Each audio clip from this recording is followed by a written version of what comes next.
Hey there, folks. Welcome to Horseshoe Theory. This is Bradley. Hey, and this is AJ. Thanks, y'all, for listening in this week. Yeah, thank you, everybody. Hey, I just wanted to let you know it's October 8th, about 7 p.m. Central Time, or Eastern Time, 6 p.m. Central. And I know that we had a scheduled thing going, me and AJ, but we might not have it next week. AJ's apparently something about virtual debates is a hot topic these days, so we might not be doing it.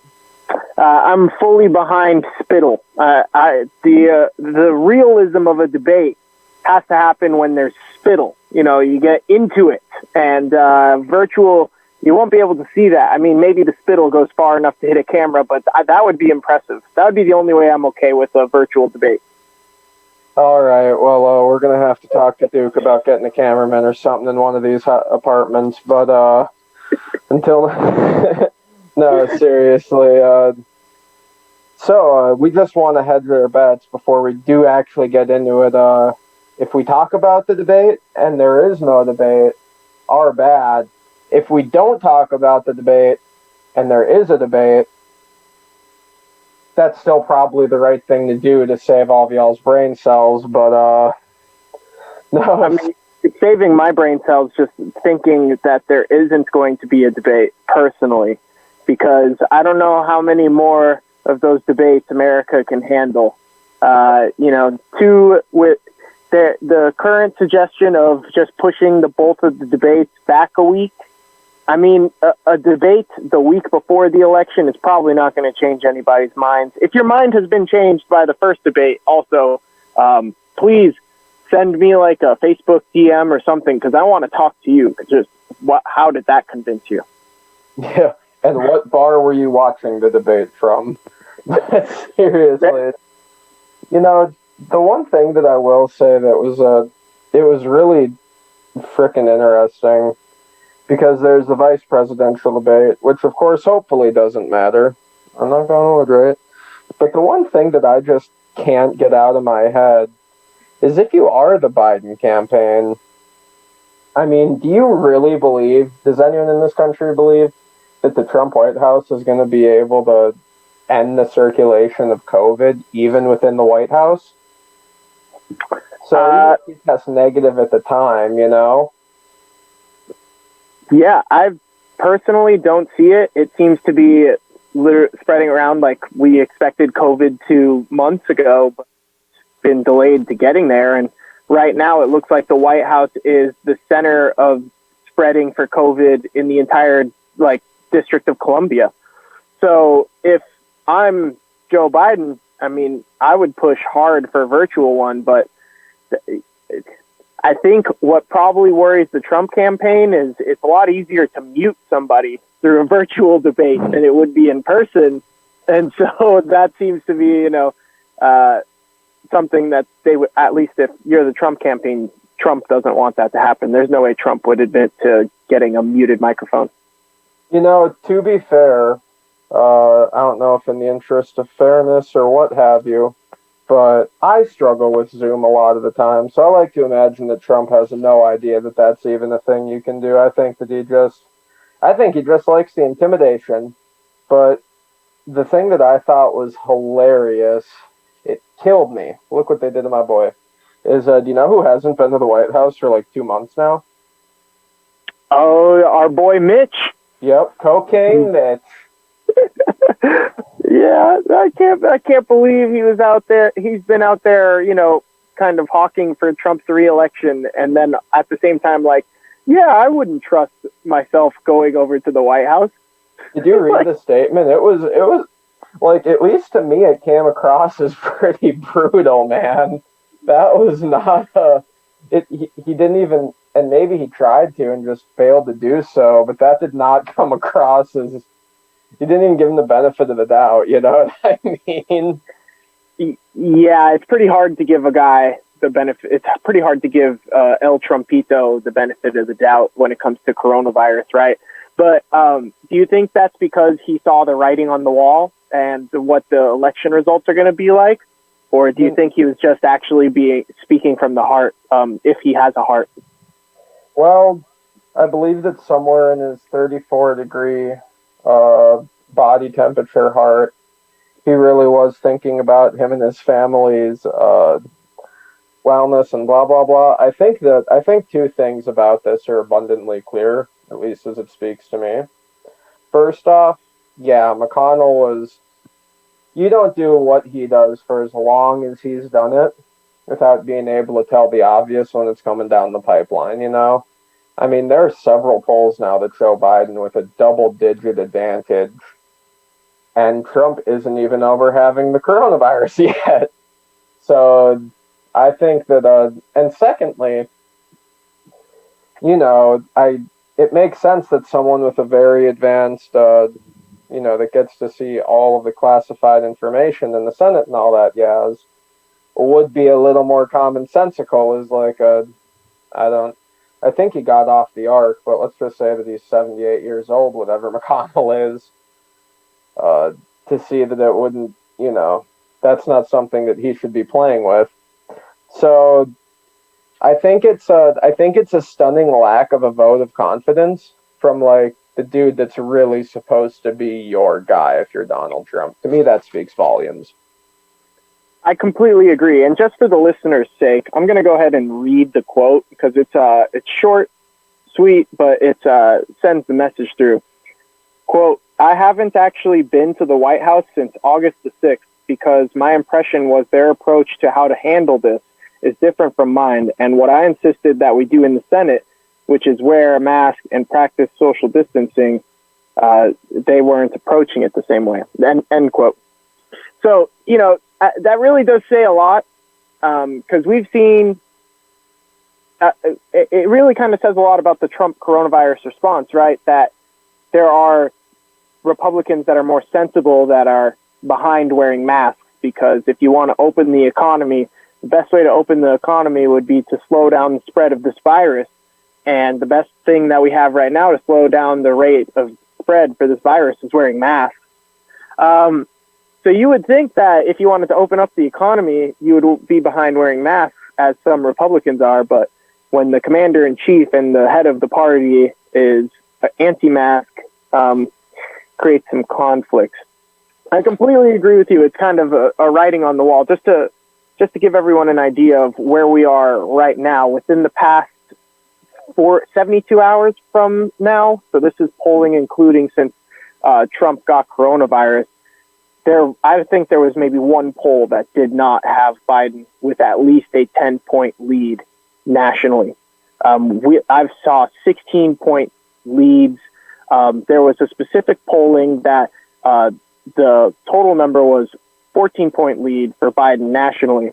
But when they were calling people after Trump was announced as having coronavirus, Biden had a 21-point lead in those people who were asked afterwards.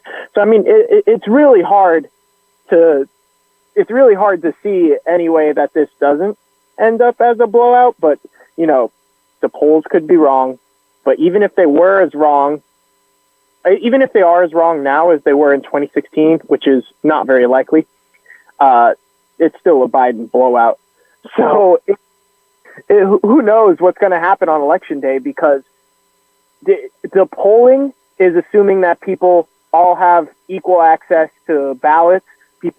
All their ballots get counted, and we're not spending the weeks after the election arguing in court about what ballots should and shouldn't be counted.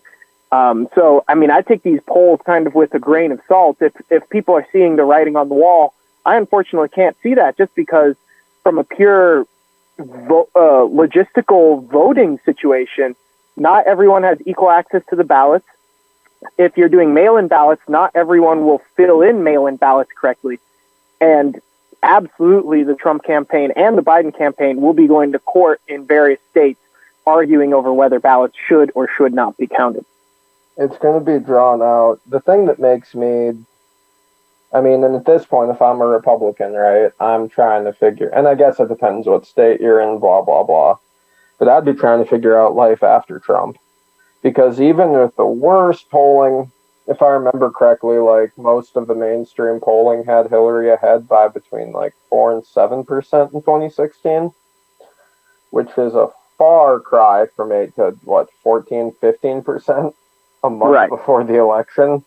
I mean, my God, I know that everyone was kind of waiting with bated breath for the October surprise, but the commander-in-chief getting coronavirus was not the October surprise. Granted, it is 2020, and anything apparently can and will happen. UFOs weren't even really cared about when they announced that they were actually a thing. That was spooky to me. Even spookier to me, however, is some of the stuff that's going on with, like, mail-in ballots and all that stuff. AJ, it's a little closer to you. What do you think about that county in Texas? I forget the exact name of it. It has a population of, it's not very big, just 4.5 million people, thousands of square miles. And folks, there are literally double the amount of people on this Zoom call as there are ballot boxes drop-offs in that county. So, AJ, what do you make of that, man? I mean, I know that, I'm a progressive and the left has been crying about voter suppression and all that stuff for years. But there is no way to frame this other than just outright voter suppression. So for those that don't know, I live in Texas. I actually live in Fort Bend County. So that's neighbor to Harris County, which is the county Bradley was alluding to.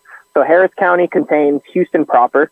The Houston metropolitan area is depending on where you're counting, fourth or fifth largest by population metropolitan area in the country.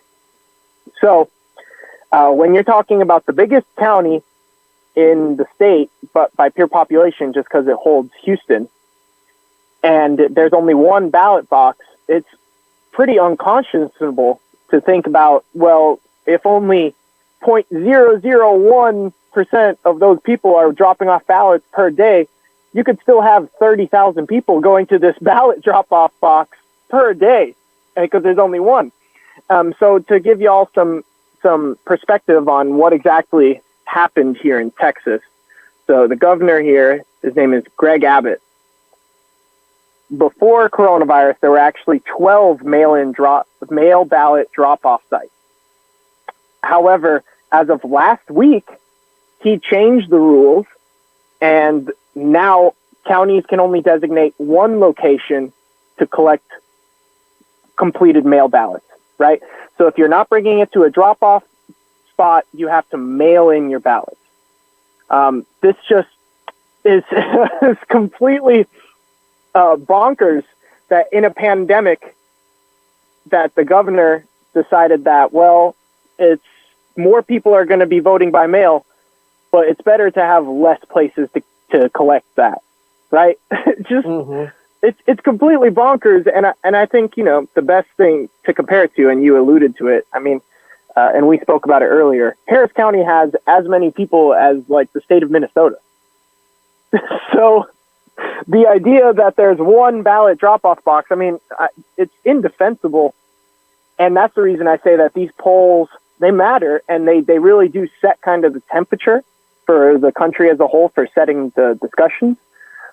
But we really have no idea what's going to happen and who's going to vote, what votes are going to get counted, and what votes won't be counted, right? And the thing that really makes me, if I'm a Republican, I am looking at a very, very grim future, at least over the next this election cycle, because that's happening in the Republican state, right? That's not something you do if you're confident you're taking it with 60, 70%. You know what I mean?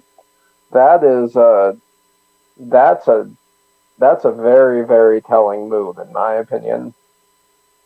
I would totally agree, and the Republicans being on the defensive is also shown in the polls for Texas.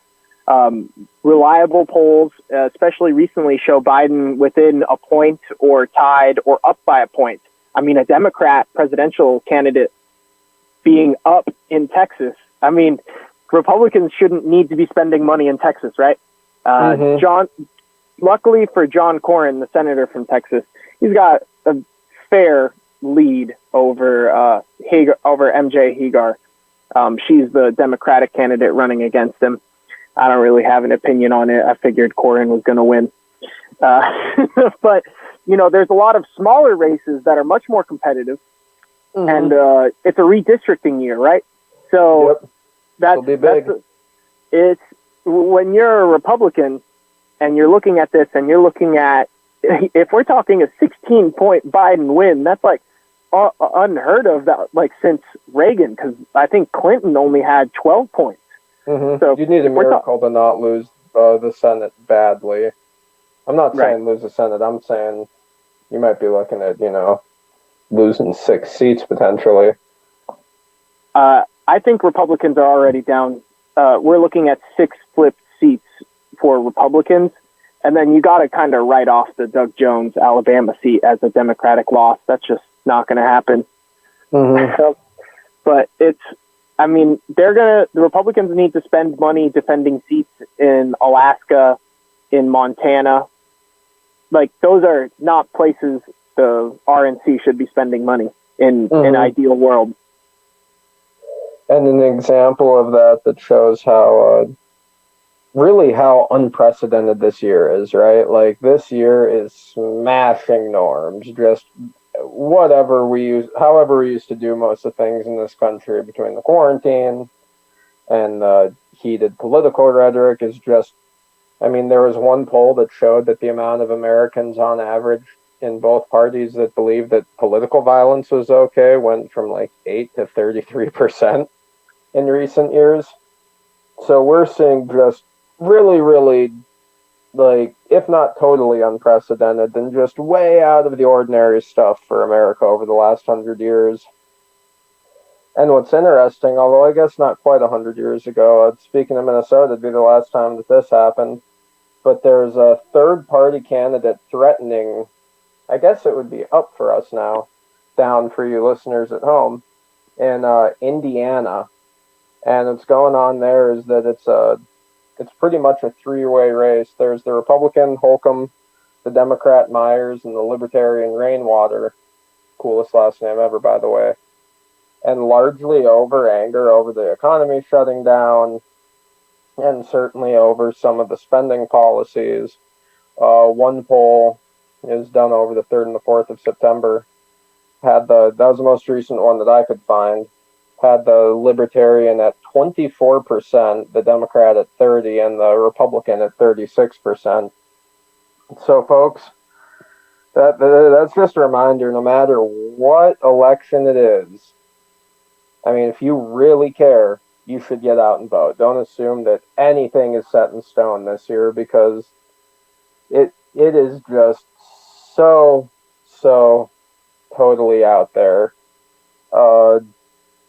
Don't take anything for granted. I think that's the long and short of it this year. I would completely agree with that. And I think that mentally you have to kind of prepare. It's not just this year, right? But coronavirus is kind of unprecedented. And the responses that we've seen are pretty unprecedented. And it just so happens that this is also a redistricting year, right? So not only do you have the census that could be messing everything up because people aren't going to get the census filled out potentially. So your vote might matter more depending on where you are if your counts are off. But, you also get to elect the people that draw the districts that are going to kind of determine what the hold is for the next decade potentially, right?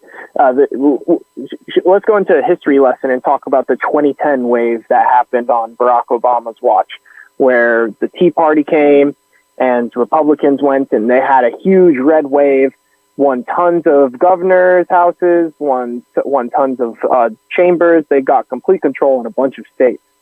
Then they got to draw the line, and then you saw that the only real way the Democrats were able to take back the House was in 2018, and they had huge margins in order to overcome those district advantages in the House. It was between 5 or 6 points that the Democratic Party got over the Republicans in that 2018 midterm. if we're seeing something like that for these House seats during a presidential campaign year, I mean, this is going to have huge implications for the next decade of policy. So I agree with Bradley 100%. Y'all, you got to vote. And I'm not the type of person to ever say that, you know, it's wrong to not vote. I think that you as a strategic voter can choose whether you do or do not vote. But local elections matter, man. Like at the end of the day, your local governments, your state governments, your city governments, they generally have more impact for you on a day-to-day basis than the federal government for most people. Mm-hmm. I'm not saying for everybody. So if you don't want to vote in the presidential election to do a protest vote, or because you live in a state where your vote doesn't matter, California, for instance, there is absolutely no issue with that in my mind. But you got to vote. Local elections, I mean, that's where the laboratories of democracy happen, right? Mm-hmm. And remember, folks, the important thing, in addition to voting, as voters in a small New Hampshire county learned the hard way, make sure you're researching who it is you're voting for. Although, I guess the thing to say would be, Satan forbid you end up like voters in New Hampshire for her name was Aria Di Mezzo, and this is a self-described, quote-unquote, 6-foot-tall tranny, redheaded tranny at that, Satanist anarchist. This is not The Onion. This actually happened. Won a rural county in New Hampshire's sheriff's primary by being the only person on the Republican ballot, which, in my opinion, is a perfect. It's like the cherry on top for the electoral chaos that we've had this year, you know? Whatever you think when we say unprecedented times, folks, this is crazier than the fact that Sharknado got greenlit, you know? I'm gonna pause it right there. You do not get to slander Sharknado on this podcast because I love it. Is a cinematic masterpiece. There are very few movies that make me laugh as hard as Sharknado. Is that so? Well, I guess that kind of explains the spittle in the debate thing, doesn't it? I'm a huge fan of terrible productions. I think they're hilarious. So, wow, you must really be torn about the election then, huh? Oh yeah, this is like watching a car wreck in slow motion. I can't take my eyes off of it, but I need to get my eyes away from it. It's great. It's great and horrendous all at the same time. Just for the record, that county that I was referencing was Cheshire County, New Hampshire. New Hampshire. Or as I guess it's going to be called soon, the Florida of the Northeast. To me, that is a heartwarming story, and we should try to get her on this podcast, because I definitely want to pick her brain and see what it takes to be an anarchist running for a Republican seat. That is true. Maybe we should. I don't imagine that we'll be able to. I mean, no offense to our, I'm sure, hopefully soon in the dozen loyal viewers in New Hampshire, but I doubt that we're her target audience. So after the election, though, yeah, I think we should. Yeah, she might be a little busy. Yeah, that's fair. We'll definitely do it after the election. There's some lessons to learn from her, I'm sure, about how to run an effective campaign against nobody. I think that'll be really enlightening. I absolutely agree, because 2020 is the gift that keeps on giving. But, you know, I want to pivot very, very briefly, because it seems like there's a lot that we've already forgotten about, right? Like, everything around or surrounding 2020 has been, I mean, you know, for very good reason, about the coronavirus, and we've had discussions about police brutality, and we've had all sorts of, you know, it's been a long 7 or 8 months at this point since everything kind of kicked off in late February, depending on where you were. But one thing that I kind of want to just bring up very briefly, because the the thing about American elections, right, especially presidential elections, is that they frickin' matter. Uh, every world leader, I mean, almost assuredly down to, I'm sure, like province and local leaders, are watching the outcome of the United States election furiously. So, AJ, just putting on your foreign policy advisor hat. He is a man of many hats, people. What do you think, regardless of who wins the election, which I guess if we had a betting pool, we would probably say, I certainly don't see a way that Trump is going to claw his way out. But hey, I was wrong in 2016 too.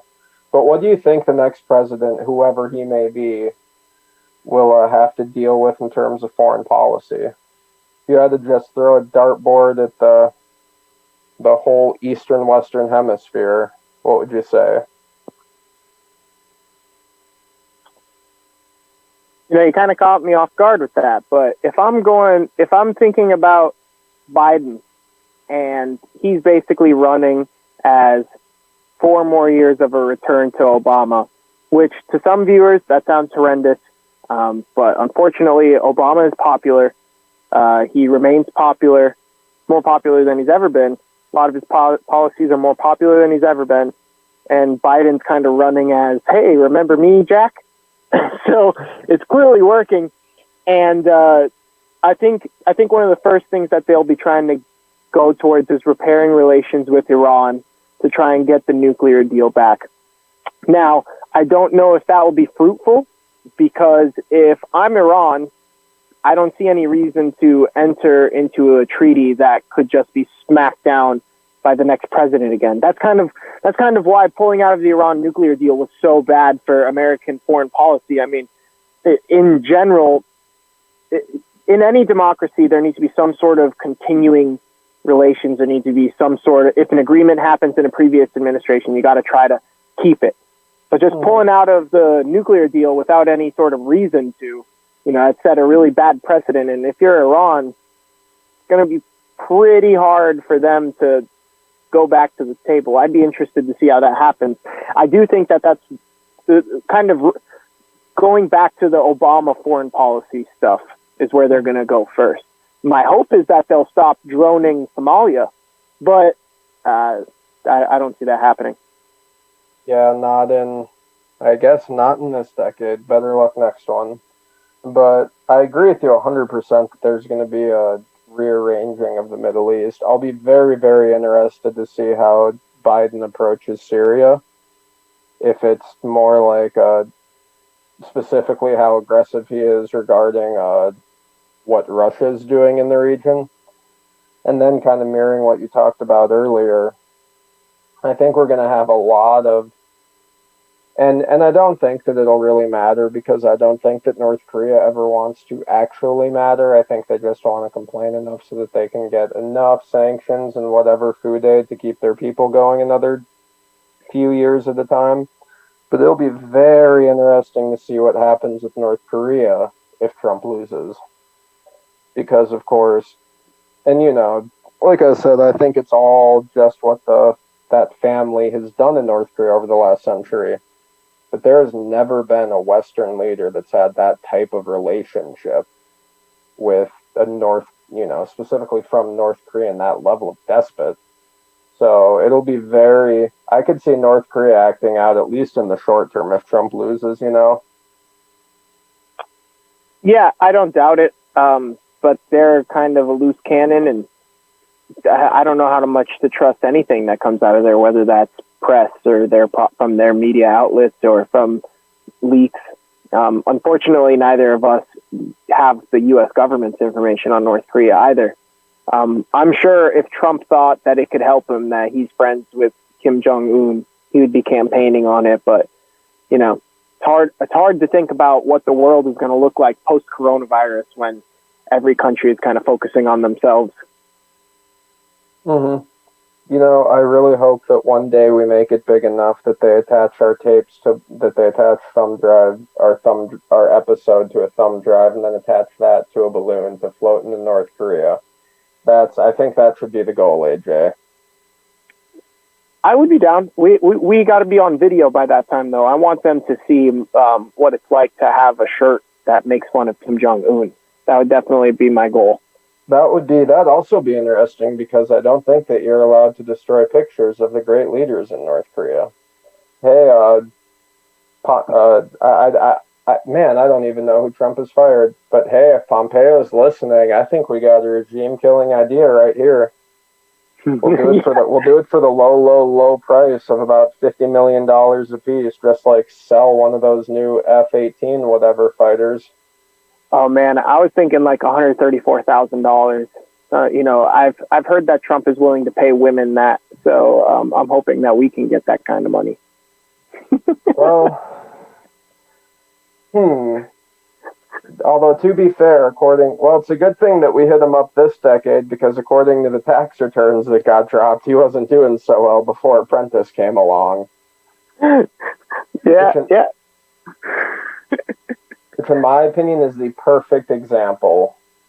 Like, with it, and I didn't read them exactly, but Trump wasn't doing super duper well, you could say. Certainly not $2 billion well, especially before his reality show, The Apprentice. Which is just a perfect example of what's become of American democracy, where we're electing a reality TV star for his business prowess. Beautiful. I mean, it's to me, I would think that it really reflects terribly on Forbes. Forbes got played by Trump for like decades. And I don't know if you saw this, but Kylie Jenner was announced by them to be the world's youngest self-made billionaire. It was like a year or two ago. Mm-hmm. But then it turned out a couple months ago that the documents that Kylie gave to Forbes were fraudulent and she was never a billionaire. So she got all that press for being a self-made billionaire, but she was never actually a billionaire. So really? Yeah, right. And then it just goes to my head. It's like, all right, I'm trusting these Forbes lists, but clearly these guys aren't doing their homework because these really famous people are just scamming them.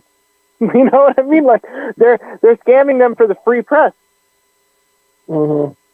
Which is, I mean, first off, not only obvious in a lot of these cases, but it's just, it really leads you to question what kind of safeguards that they've even attempted to implement. It's a very, I know I've talked about these people a lot, which is ironic because I think we're kind of sort of like them now, but man, there is a lot of reason to not have a lot of faith in the media these days. And yeah. It's not like they scammed, it's not like they were scamming ESPN. This was like the Forbes. They're supposed to have some credibility. Right, exactly. Yeah, man. I mean, I guess it just goes to show that if you're willing to lie and make stuff up, you can really get far in this world, which is bad news for me because I'm not willing to lie, unfortunately. I'm sure there are some people who think that I might be lying on this program, but I'm trying not to. I still don't know if I believe that pronunciation. Try to bring my honest truth every day to my life and to y'all's life, and whatever you're hearing through the horseshoe theory, it's very nearly my real opinion and my honest take on a lot of this stuff. I don't know about you, Bradley. Well, whatever you say, AJ, if that is your real name. Oh, there it is. Suspicion above all else. But that's right. We have definitely I forget what movie or show it's from, but it's like every major institution in the United States is in a contest to see who can go lower, and somehow everyone is winning. Everyone is winning or everyone is losing? Well, I guess yes. Yes, I would agree with that as well. All right, I think with that we can take a break and let's talk about the implications of potentially there not being a debate next week. So with that, we'll take a break. Thank you all for listening to Horseshoe Theory. We will be back, or won't we? Or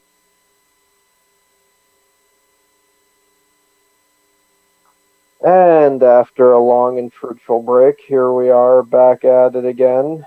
You already know who it is. This is the Horseshoe Theory. So right before we got off there, we were talking a little bit about just how abnormal a year it is, and it might be a lot. Depending on what happens in the next week, it might be about to get a whole lot crazier, won't it, AJ? yeah, and we hinted at it earlier in the program when I talked about spittle being necessary for me to enjoy my product. Like I said earlier when I talk about Sharknado, I really need to see train wrecks happen live, and a virtual train wreck like a virtual debate is just not gonna feel the same, you know. But there's gonna be implications to there not being a debate, so we're here to talk about it. Mm-hmm. Well, I think one of the things that you have to put out there right away when you're talking about these debates is like has been said so many times, uh, it's tough to even categorize them as debates, but they're very important symbolically. It's just a thing that we have traditionally done in this country. As a matter of fact, I believe the first virtual debate to take place for the American presidency took place in like the 50s between JFK or the early 60s between JFK and Nixon, if I'm not entirely mistaken. First televised one. That was when JFK, in all of his hunkishness, seduced the housewives of America. So virtual debates are not like entirely a new thing, but I think it's really telling.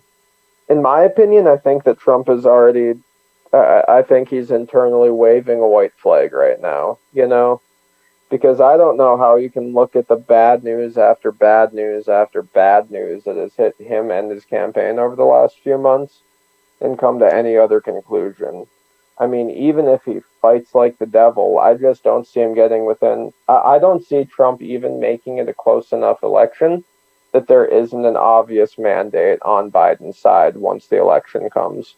And I think that Trump backing out of the debate is a signal that he's kind of, even if he hasn't consciously accepted it, I think that he realizes he's on the way out, you know. All right, so I've got I feel like you teed me up for two questions there for you because I want to kind of pick your brain on it. Because you're saying Trump is throwing out a white flag, as in he's giving up. But my question would be, is Trump actually throwing the election? And then the second one would be, does Biden really even have a mandate, considering that he's kind of running as just being like not Trump, but also a white guy? Well, not Trump, but also a white guy. I think that might be his epitaph. Uh, a lot of people would have had you think that Trump was purposely trying to throw the 2016 election. I remember reading reports that a lot of people thought that he did it just for the publicity because he wanted to write a book, and then it got out of hand. So the thing about Trump, we talked about North Korea earlier. Donald Trump and North Korea are exceedingly similar in that both are a black box. We know generally what goes in, we know what comes out, very good record of what comes out, but we're not sure the process that goes on in the middle, you know? It's a mystery to both diplomacy and science. So to say that he's trying to throw the election, I'll tell you what, if he is, he sure has done a hell of a job, is my opinion. But I think, and I'm sorry, what was the second part of your question? Does Joe Biden have a mandate, considering that he's just running as white guy, that is an old white guy, not Trump? I think that the issue of Biden's mandate, I think, will really, really, really come up, uh, depending on what happens.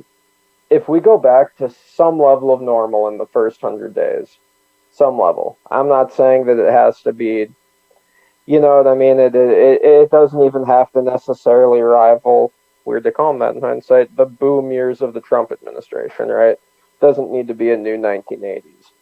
But if Biden can guide us into some sense of normalcy, I think that he definitely will. Because you're right, like, Biden at this point is almost like just a generic NPC. You know what I mean? He's very squishy in all of his stances. He wouldn't comment one way or another on packing the court. He is not for the Green New Deal, but he likes something similar to it. As a politician, he's very blurry. That's where he's made his money at, being a blurry politician. I would completely agree that Biden is like an NPC. Last night's debate from the VPs was like essentially an NPC debate.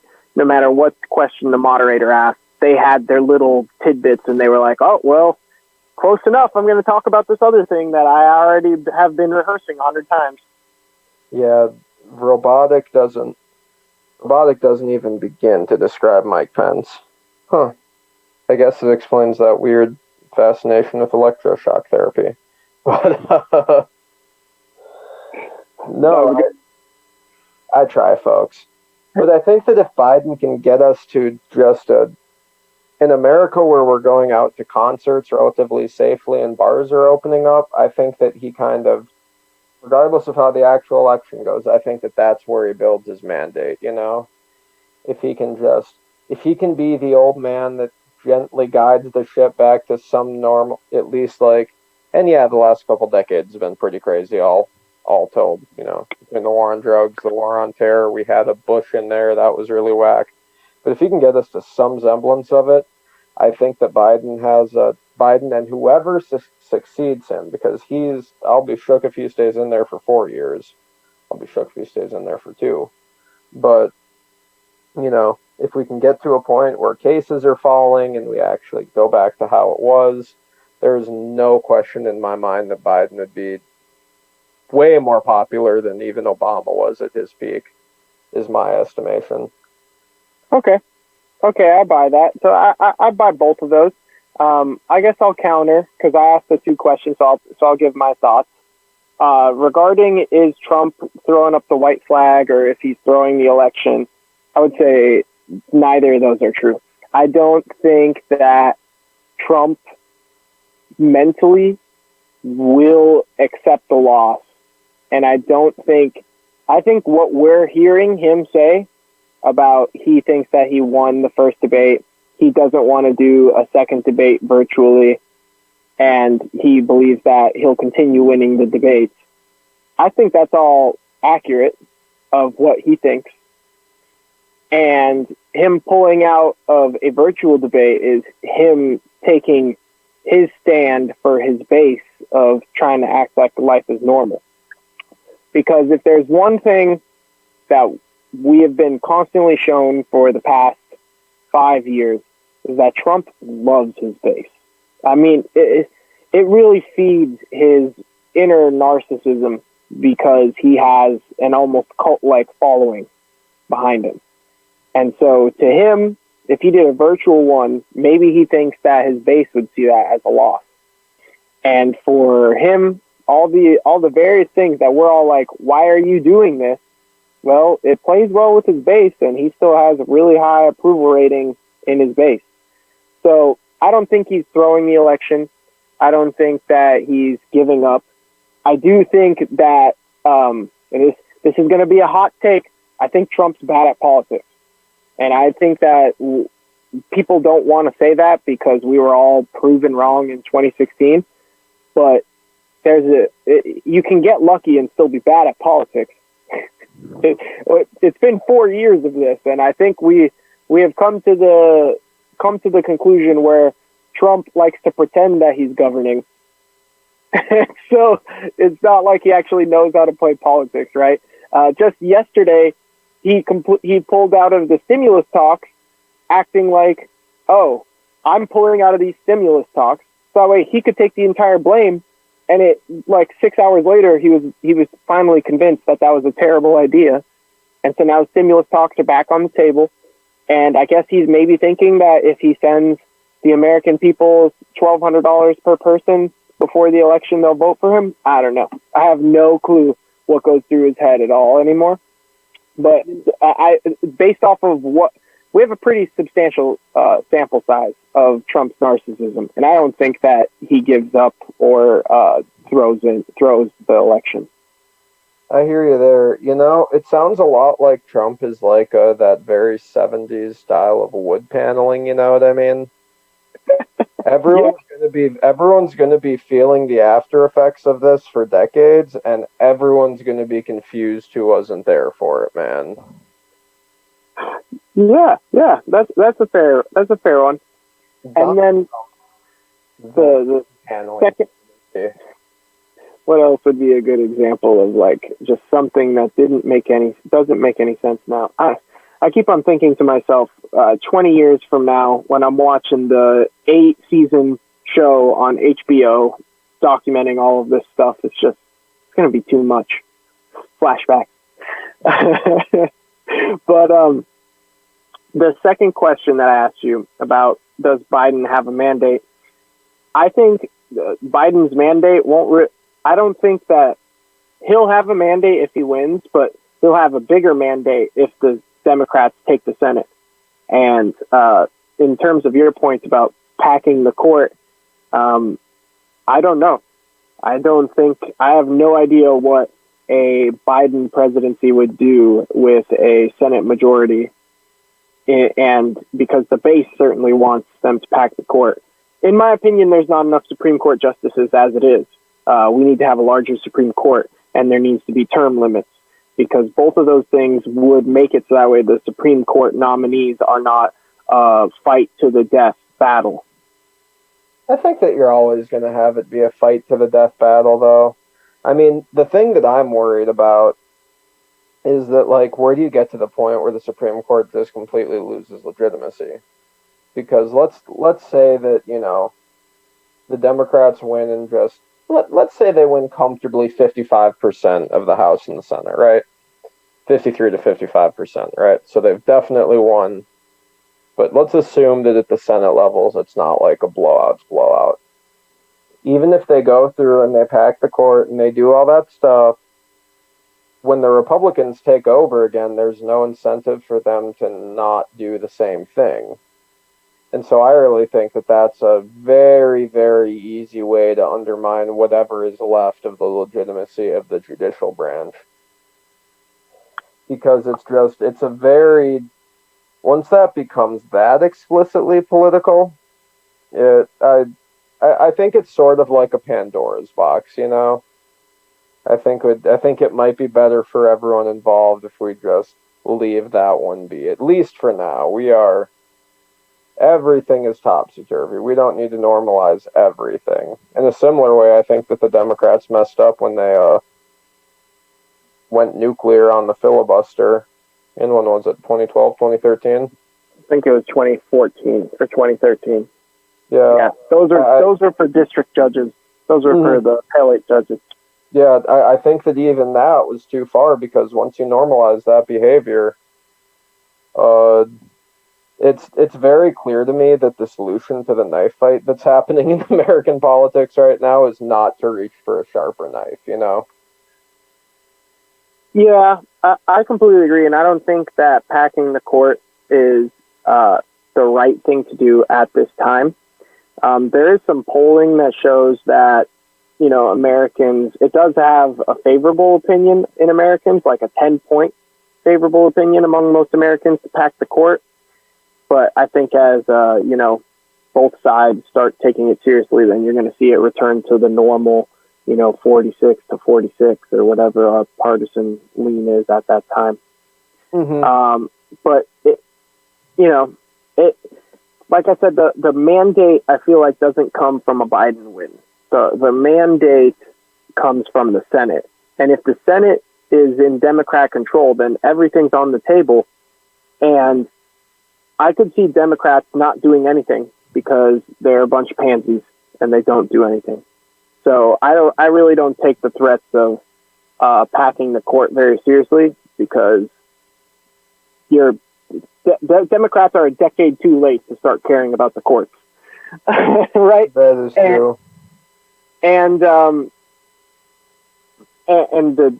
kind of mandate that Biden has, I don't think that he will want to spend political capital on packing the courts when he's going to be spending a lot of political capital trying to convince Republicans to increase stimulus to get the economy back to pre-coronavirus levels, or to focus on an environmental plan, or to focus on healthcare. I think both of those will come before packing the courts in terms of Biden spending political capital. So I understand why people want to know what Biden thinks about packing the courts, but I don't think it matters, because I don't see Democrats doing anything about it. So, and yeah, if the Democratic Party has taught us anything, it's whatever it is with it, never get your hopes up too high. It's like their unofficial motto. But I want to pose a question to you, the more, the progressive end of the horseshoe here. Speaking from your position, blah, blah, blah, progressive, blah, blah, blah. What would you make of a Kamala Harris presidency? We get 6 months in, Grandpa Joe falls and breaks his hip while getting the newspaper out of the mailbox on the White House's front lawn. Kamala Harris takes over. What do you think happens there? What's your take on it? I think it'll be nothing dramatically changes. I really don't see a Kamala versus Joe Biden, in my opinion, in terms of actual governance. I don't see a difference. Joe Biden is just as much of a cop as Kamala Harris, and if anything, Joe Biden has probably hurt more people with his cop-loving tendencies than even Kamala Harris, considering that he was one of the co-signers of the 1994 crime bill. So to me, I see almost zero difference between the two. If you're talking on pure identity and someone trying to bring about racial unity and stuff, then you could say Kamala Harris might have wider appeal. I personally don't think so, because I think white people love hearing a white dude talk about racial things to make them feel good. And I just really don't see anything being that much different. Kamala Harris is not going to try to pass the full-on Green New Deal, whatever that is. Kamala Harris is not going to do a huge, giant reform of the criminal justice system, no matter how much she's trying to sell herself as being one of those. I see more of the same. Kamala Harris doesn't want to ban fracking, because Democrats are nervous about saying if they want to ban fracking, they'll lose Pennsylvania, West Virginia, and Ohio, and parts of Texas that they're trying to appeal to. When arguably, fracking is really bad for the environment, and we should come to that realization. So, I would contest that. It is better than some of the available alternatives, i.e. coal. Because the liberals strangled nuclear in its crib 50 years ago, so we're all just doing the best we can. I completely agree. We need to... But luckily, a Biden and Kamala administration both have similar nuclear aspects. And actually, Biden's plan, if you want to call it Green New Deal light, I wouldn't call it that, because I don't think that the Green New Deal is a real thing besides just a political pandering thing. But Biden's plan includes a bunch of spending in nuclear moving forward. Existing nuclear plants are operating safer and producing more power than they ever have before. And that's a way to help the climate. But in terms of fracking, man, I don't even know how much better it is than other stuff, personally, because we're talking about polluting water supplies with fracking and increasing earthquakes. All of that stuff, we have no idea the repercussions moving forward. So that's my take on the differences between a Biden and Harris administration. I really... only the extremely far left do I see actual substantial policy differences. When if Warren was a vice president, then we would absolutely see real substantial legislative differences between Biden and Warren. But Kamala Harris is not that. She positions herself as being super liberal, but Democrats, especially career politicians, have a habit of running to the left and governing from the right. So to me, I see zero difference. Interesting. Who knows what'll happen? I guess the only difference that I see between a Biden-Harris campaign is that, I don't know. I imagine that press conferences are just going to be such a delight with Grandpa Joe in his 84th to 85th year. And also, I'm part of me really is, insofar as there's a difference between them. Do you know what was my favorite part of the Obama presidency? Favorite thing? Mine was the Joe Biden memes. Mine were the Joe Biden Onion articles.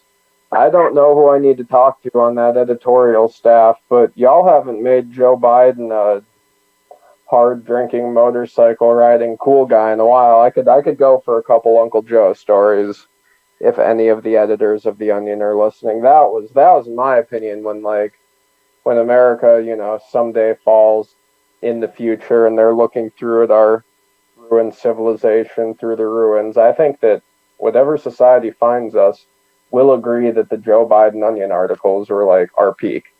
That was our Mount Everest, baby. Yeah, it's definitely up there. What did you think of Jim Carrey portraying Joe Biden on SNL for the first debate? I thought that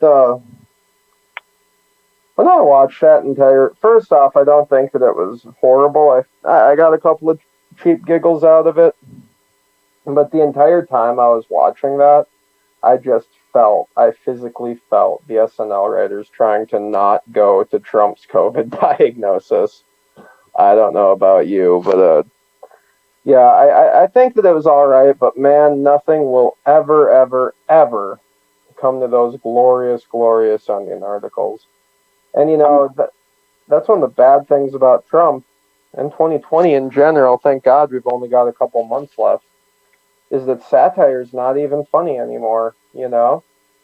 How do you make fun of a president that fires off random tweets in all caps at 3 a.m?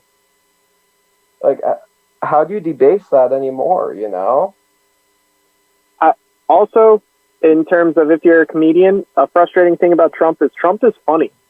I think that's something that, as a progressive, and I really don't like him, he's funny. When he says jokes, he's a funny guy. And it's kind of frustrating because I don't want to laugh at his jokes, but he's funny. A joke that's good at jokes, what a year. But, right, exactly. I'm in a Facebook group that's titled, in a sane world, this would be satire, but I don't know if it is or not. And it's just, so many Onion articles that end up becoming true later. I don't even know how to put it together. The simulation is broke. I maintain, and will maintain until my deathbed, everything was doing all right before they had to shoot that gorilla in the Cincinnati Zoo. Harambe didn't do nothing wrong, and that's the hill I'm dying on. Man, why you got to bring up Harambe? I just stopped crying.